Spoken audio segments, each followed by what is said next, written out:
I think that the concept of counterpublic still allows us to look at ambivalent and contradictory formations in our public sphere, in our public life. The public sphere is made up of different publics. So you need to know what is this multiplicity of publics. For example, we have to understand what is its materiality. You know, all publics and all public sphere has its infrastructure. The research on counterpublics focuses on opinion formation, and where it happens. Opinion formation happens with newspapers, happens with magazines, happens with television, happens with radio, and nowadays especially with internet. So it's an investigation into forms of life and forms of civil society associations. I think that the concept of counterpublics can offer us tools to make social diagnosis more complex. That's another way to put it.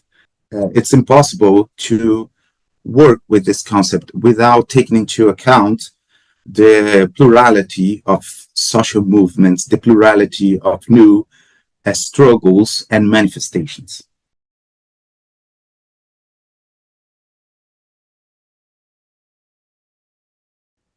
We can use the concept of counterpublics to enlarge our understanding of social political processes for our more general narrative about political processes in Brazil.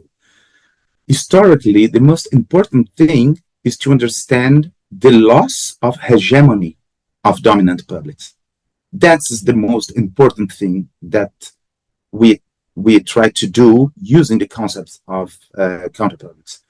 And what does it mean? It means not to reconstruct all the Brazilian history, is not what I would like to do, but to understand something more recent, maybe the transition from military dictatorship to democracy. Because redemocratization can be understood as a crisis of hegemony among the dominant public. The dominant public made up of bourgeois white men.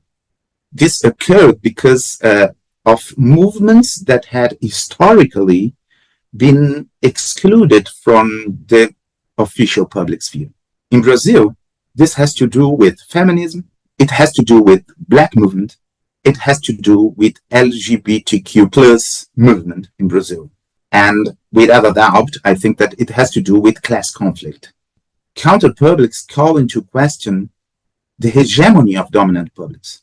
All the social movements that I mentioned, they were the counterpublics that could confront the dominant bourgeois public. The military dictatorship had an authoritarian project of society. It defended an extremely conservative worldview, a conservative view of the family and the maintenance of an unequal and stratified society. So let's take the example of the racial issue. This is so representative and so important in Brazil. The military dictatorship reinforced the myth of racial democracy. The idea that Brazil was a racially tolerant country. Brazil was a country without racial contradiction.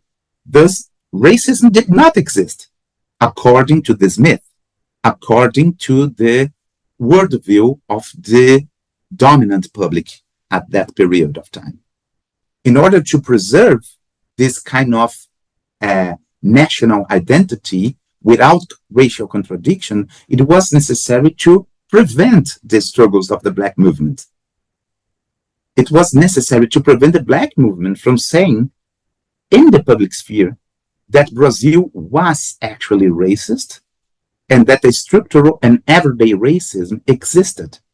This kind of conflict in the public sphere in Brazil is so important. That is the moment while the Black movement could be understood as a counterpublic, a kind of public without the state, a kind of public that was trying to confront the ideology of the dominant public, was trying to change the institutions, and was trying to change our own way of life, our own form of life, considering the everyday racism. Redemocratization, then, as I said, calls into question this cultural and political hegemony of the dominant public. I think that this is an important presupposition of the whole text. So what happened next was that post-bourgeois society never had complete stability. Redemocratization is the beginning of a new moment of instability. That's the problem. If we look to the public sphere, we see this kind of confrontation. We see the hegemony crisis. It is still happening, even after redemocratization. Conservative and authoritarian groups have always wanted to take power again. Always. They have always wanted to become a dominant public again. And then that's why I think the emergence of right-wing counterpublics in our recent history, this is the reaction of what happened from the dictatorship to redemocratization, and during the institutionalization of democracy for, the last maybe 30 years.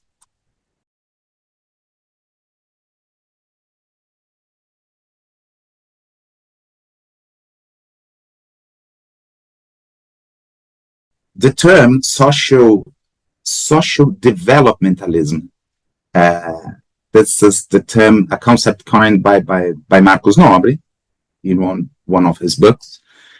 And I think the social developmentalism is broader than Lulism.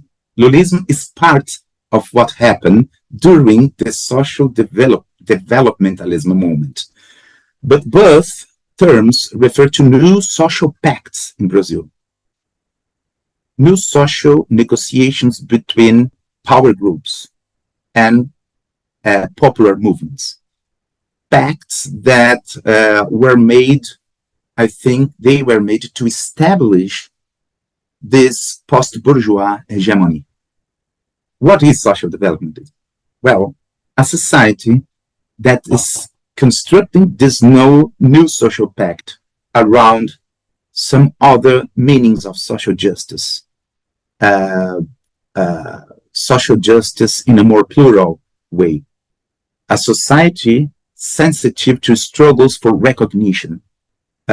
Social developmentalism and Lulism are, to a large extent, the result of achievements of progressive social movements, at least from the 70s until redemocratization processes. But I think that we can emphasize at least two things that are related to this, to both concepts. First, from the perspective of democratizing and progressive movements, what Lulismo did was not enough. Even the social achievements, the social gains achieved in the Works' Party period, which were the result of a policy of income redistribution combined with economic growth, it did not prevent indignation and revolts against the government. And we must understand why. Some political scientists in Brazil, they just said, okay, the society is crazy because Lula and the Works' Party is doing everything it can to improve their standard of life. But what they are saying is that it's not a question of the pattern of the standard of life. It is the question of the way of life. The daily way of life is still very difficult. There was a dissatisfaction with the quality of public services, precarious employment, low racial and low gender inclusion, yet urban violence. This is a systemic and structural problem in Brazil, among other factors. Second, social developmentalism and Lulism are from the perspective of non-progressive groups, that is, from the perspective of traditionally dominant groups. They are new forms of social hegemony that must be fought against.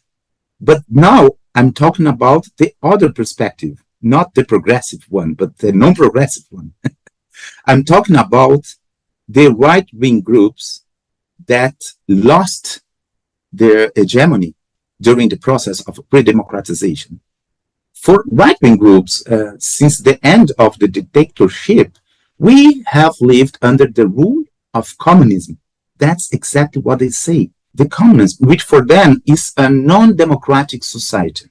The absurdity of that is that for many of them, and for a considerable part of Bolsonarism in Brazil, actually the dictatorship represented the true democracy.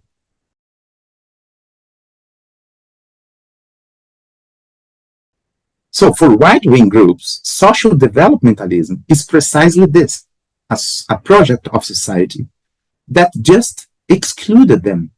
That's what they say. Therefore, this is a society that dominates them in their own perspective and places them in a subordinate position. The right-wing groups think that they needed to do something. They needed to organize themselves to do something. That's why the genesis of the right-wing groups, before they were the dominant public, this is the genesis of the construction of a counterpublic. They had to construct their own infrastructure. They say, okay, universities don't want us. Universities are places of cultural Marxism. So we need to construct our own infrastructure. How could we do it? Where we could defend our ideas, where we could defend our own interests, where we can say that we don't want to live, to share the same society with LGBTQ plus people. We don't want this kind of society. We want the old one. They want to rescue the old one. And this is a very authoritarian perspective, actually. But they did it, and they achieved something very important. They became the new official and dominant public, but they considered themselves the subordinate public. And they say, okay, we need to act as counterpublic. We need to give form to our own materialization. We need our own books. We need to construct our own opinion formation so we can defend our ideas and we can dispute, we can confront political processes inside the political system. And they can rescue what they once had, the hegemony.